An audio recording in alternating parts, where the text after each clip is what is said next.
आप सबका स्वागत है द जीसीसी ऑनलाइन क्लासेस में। आज हम लोग अपने क्लास को आगे बढ़ाते हैं। इससे पहले क्लास में हमने ऑस्टेट का प्रयोग बताया था। आज हम लोग डिफाइन करेंगे इसको विद्युत धारा का चुंबकीय प्रभाव, और हम जानेंगे विद्युत धारा का चुंबकीय प्रभाव किसे कहते हैं और चुंबकीय क्षेत्र में गतिशील आवेश पर लगने वाले बल की गणना कैसे करते हैं। जैसे आपको चित्र में दिख रहा होगा और आपको दिख रहा होगा विद्युत धारा का चुंबकीय प्रभाव। पहले हम इसको डिफाइन करते हैं। देखिए, जब किसी चालक में विद्युत धारा प्रवाहित करते हैं, मान लीजिए चालक है, इसमें विद्युत धारा प्रवाहित करते हैं तो चालक के आसपास एक चुंबकीय क्षेत्र उत्पन्न होता है। अतः चालक अपने ऊपर एक चुंबकीय क्षेत्र या चुंबकीय बल का अनुभव करता है। इसी घटना को बोलते हैं विद्युत धारा का चुंबकीय प्रभाव।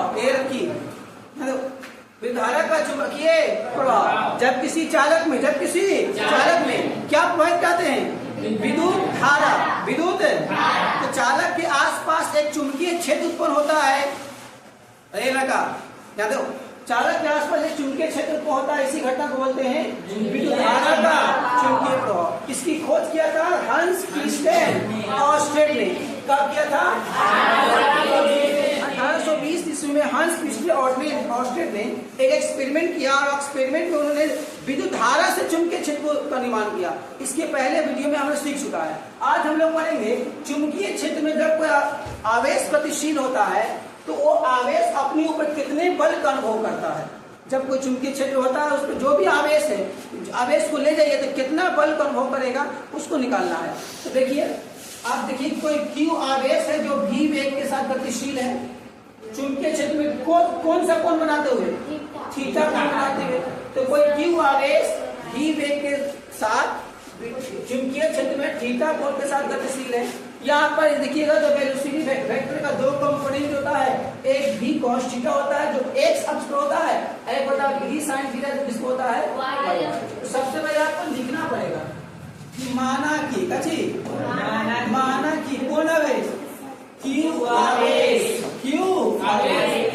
v मीटर प्रति सेकंड की वेग से, v मीटर प्रति सेकंड की वेग से किसी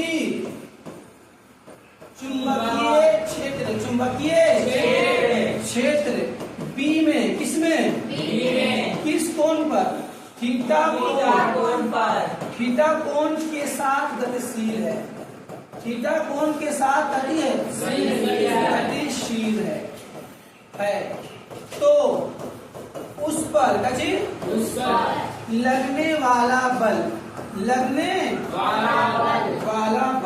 उस पे कौन सा बल लगता है? गौर से देखिएगा। तो सबसे पहला लगने वाला बल आवेश के क्या होगा? समानुपाती। दूसरा लगने वाला बल, इसके विद्युत क्षेत्र के क्या होगा? समानुपाती। विद्युत क्षेत्र के क्या होगा? समानुपाती। तीसरा लगने वाला बल y अक्ष के घटक के समानुपाती। y अक्ष घटक कौन है? अर्थात v sin थीटा का क्या होगा? इक्वेशन फर्स्ट, इक्वेशन सेकेंड, तीन इक्वेशन है। हमने क्या बोला कि जब कोई आवेशित कण चुंबकीय क्षेत्र में गतिशील होता है तो उस पर लगने वाला बल उसके आवेश के समानुपाती होता है, चुंबकीय क्षेत्र के समानुपाती होता है। और v sin थीटा जो y अक्ष का घटक होता है उसका क्या होगा? समानुपाती। गौर से देखिए, तीनों समानुपाती में LHS बराबर है। तो हम कह सकते हैं कि समीकरण 1, 2 एवं 3 से 1, 2 एवं 3 से हो जाएगा। एक समानुपाती में लिखा जाएगा QB sin थीटा। समानुपाती हटाते हैं तो अपने मन से कांस्टेंट देता है। चलो क्या हो जाएगा? Sine theta. के का मान यदि 1 लिया जाए, के का मान क्या लिया जाए? 1 लिया जाए तो मतलब एक बराबर हो जाएगा QV sin थीटा। यही हो गया गतिशील आवेश चुंबकीय क्षेत्र जो गति करता है उस पर जो बल कार्य करता है कितना लगता है? QV sin theta. यही हो गया, आपको निकालना होगा व्यंजक कि जब कोई आवेशित कण चुंबकीय क्षेत्र में गतिशील होता है तो उस पर जो बल कार्य करता है उसका मान कितना होता है? तो कितना होता है? QV sin theta. अब गौर से देखिएगा इस व्यंजक को। हमने क्या लाया बताइए? A बराबर QV sin theta. QV sin पहला कंडीशन बच्चों, यदि थीटा का मान कितना डिग्री हो? 0 डिग्री। थीटा का मान कितना डिग्री हो? 0 डिग्री कहने का मतलब, 0 डिग्री कहने का मतलब, यहाँ पर गौर से देखिएगा इस क्षेत्र को। 0 डिग्री कहने का मतलब जो आवेश गति कर रहा है वो चुंबकीय क्षेत्र के समानांतर है। चुंबकीय क्षेत्र के समानांतर है, उस पर कोई बल कार्य नहीं कर रहा है। दोनों चुंबकीय क्षेत्र, एक चुंबकीय क्षेत्र, एक आवेश विगति का क्षेत्र, दोनों समानांतर है, तो एंगल कितना बनेगा? 0 डिग्री। तो मतलब एफ का मान कितना आएगा बोलिए? Q V B sine 0। Sine 0, sine 0 का मान 0। पूरा सिस्टम 0। उस पर कौन बल कार्य करेगा? शून्य बल। कौन बल? शून्य बल। अर्थात जब आवेशित कण चुंबकीय क्षेत्र के समानांतर होता है तो उस पर कोई बल कार्य नहीं करता। मान लीजिए ये हो गया आवेशित कण गति कर रहा है, चुंबकीय क्षेत्र गति कर रहा है, तो अगर समानांतर है, पैरेलल है, कोई एंगल नहीं बढ़ रहा है, तो बल का मान क्या होगा? 0। अर्थात अपने ऊपर कोई बल का अनुभव नहीं करेगा। अच्छा, ये कंडीशन ये हो गया। दूसरा कंडीशन बच्चों, यदि थीटा का मान कितना हो? 180 कहने का मतलब, 180 कहने का मतलब जैसे चुंबकीय क्षेत्र वही विद्युत आवेशित गतिशील कर रहा है, जिस पर है चुंबकीय क्षेत्र गतिशील कर रहा है, उसी पे गति कौन कर रहा है? आवेश। कौन गति कर रहा है? लेकिन उसका जो डायरेक्शन है थोड़ा सा एक्सचेंज हो सकता है। इसी पे दोनों एक ही है, तो दोनों एक ही, तो बताइए इसका डायरेक्शन खाली एक्सचेंज हो जाएगा, डायरेक्शन हो जाएगा, एक उधर गति करेगा तो एक इधर गति करेगा। तो एक गति कर रहा इधर, एक गति कर रहा इस साइड, एक गति कर रहा उस साइड, एक समान रेखा पे कितना एंगल बनता है? 180। तब बताइए एफ का फॉर्म होता है Q V B sine 180। Sine 180, बताइए साइन 180 का मान?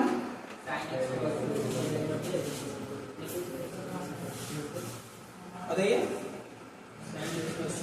साइन 180 का मान 0 कह देगा। अर्थात उसका बल क्या होगा? 0। अर्थात पैरेलल हो तो कोई बल नहीं लगेगा, एक दूसरे का अपोजिट बढ़ जाए तो कोई बल। अच्छा सर, थर्ड कंडीशन क्या है? थर्ड कंडीशन आपका ये है, देखिए गौर से। तीसरा कंडीशन ये है कि थीटा का मान कितना हो? 90। थीटा का मान कितना हो? 90 कहने का मतलब बच्चे चुंबकीय क्षेत्र की दिशा और कण की दिशा एकदम परपेंडिकुलर हो। अगर ये आपका चुंबकीय क्षेत्र की दिशा है और ये अगर कण की दिशा है, आवेशित कण की दिशा है, और एंगल कितना बढ़ रहा है? 90 डिग्री। तो बताइए एक बराबर क्या होगा? Q V B sine 90। बताओ साइन 90 का मान 1 Q V B. Q V इसको बल में लगेगा, क्या लगेगा? F बराबर Q V B. Q V, ये जो बल होगा क्या होगा? मैक्सिमम। क्या होगा? मैक्सिमम। तो बोलेगा मैक्सिमम बल कब लगता है? जब चुंबकीय क्षेत्र की दिशा और गतिशील की कण की दिशा के बीच कितना एंगल बने? एक दूसरे को परपेंडिकुलर हो। अगर चुंबकीय क्षेत्र ऐसे है और गतिशील कण ऐसे हो, ऊपर में गति कर रहा है 90 डिग्री पे, तब जो बल लगेगा वो मैक्सिमम लगेगा। और कितना लगेगा? Q V B.